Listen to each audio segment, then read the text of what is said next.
Hello. The world is not decarbonising, it's electrifying. And that distinction matters, and I want to explain why. Because almost everyone I meet in the energy industry, be it investors or policymakers or engineers, is still thinking about this through the wrong lens. They're thinking about this transition as fuel substitution, swapping one source for another, gas for wind, diesel for batteries. But if that's all it was, they would be right to be skeptical because fuel substitution is slow, it's expensive, it's politically painful, but that's not what's happening. What is actually happening is a structural transformation in how energy works. We're moving from a system that is roughly 80% molecular, fossil fuels are dug up, they're shipped, they're burned, to one that is roughly 80% electrical.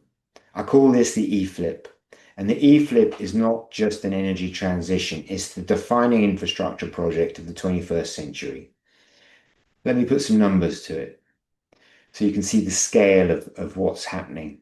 So every year, the world extracts about 18,400 million tons of fossil fuels in the form of coal, natural gas, and oil.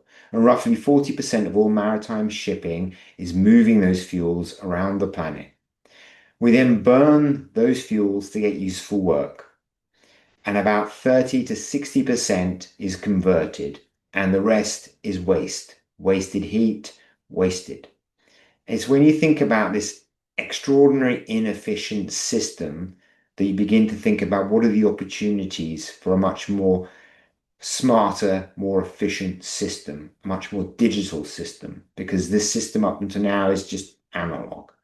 We've seen it in other industries and we're going to see it in energy. So if you compare that to an electrical system, you harvest light photons with solar panels, you pick up differences in air pressure with wind turbines, you take that electricity and you store it in batteries, you move it through high voltage direct current lines, and then you consume it in electric drivetrains that operate at 90% efficiency. You consume it in heat pumps that deliver 3 to 4 units of energy for every unit of electricity that they consume. Incredibly efficient machines. The physics is simply better. The economics is simply better. And that's what's happening now. And that's why we're going to see a massive disruption over the coming decade.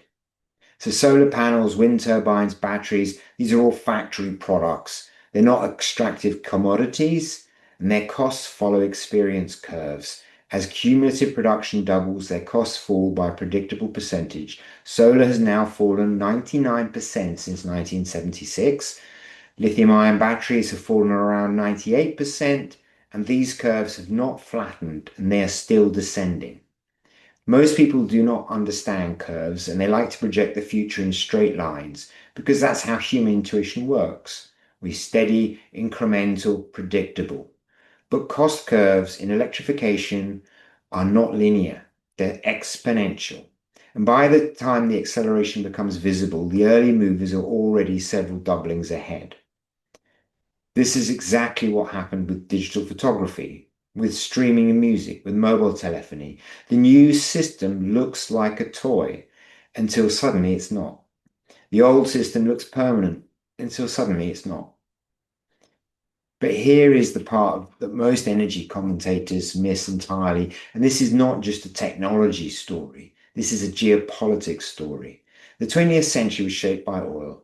Who had it? Who controlled it? Who could project force to protect the supply routes? States rose and fell based on hydrocarbons. And the entire architecture of global power, from the founding of BP to guarantee the Royal Navy's fuel supply through to the petrodollar system, was built on molecular energy. The E-flip dissolves that logic.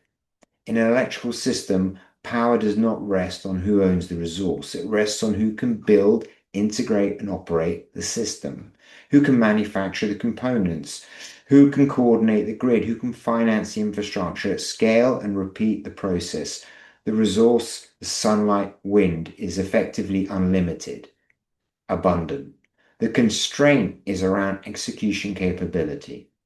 And it's a completely different geopolitical game. And right now, one country is further along in playing it than anyone else, China. China's already crossed the threshold from incremental electrification to systemic transformation.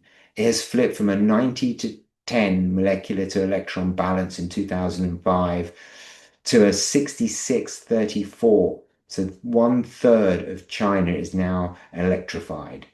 That was last year, 2025. It's building the first large-scale electrostate in real time.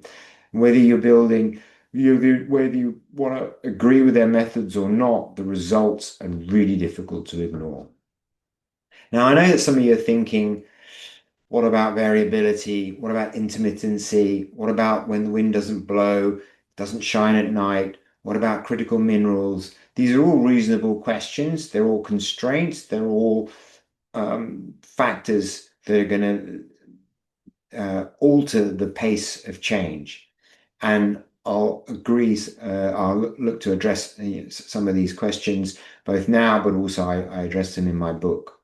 But I want to make a point here that I think cuts through a lot of the noise. The world's not electrifying because electricity is clean, though it largely is clean. It's electrifying because harvesting the photons and the air pressure differentials across a wide area and storing that electricity in batteries and moving it across HVDC to electric drivetrains is 90% efficiently. So it's fundamentally better, it's fundamentally cheaper, and it's a much better, cheaper system for organizing your energy.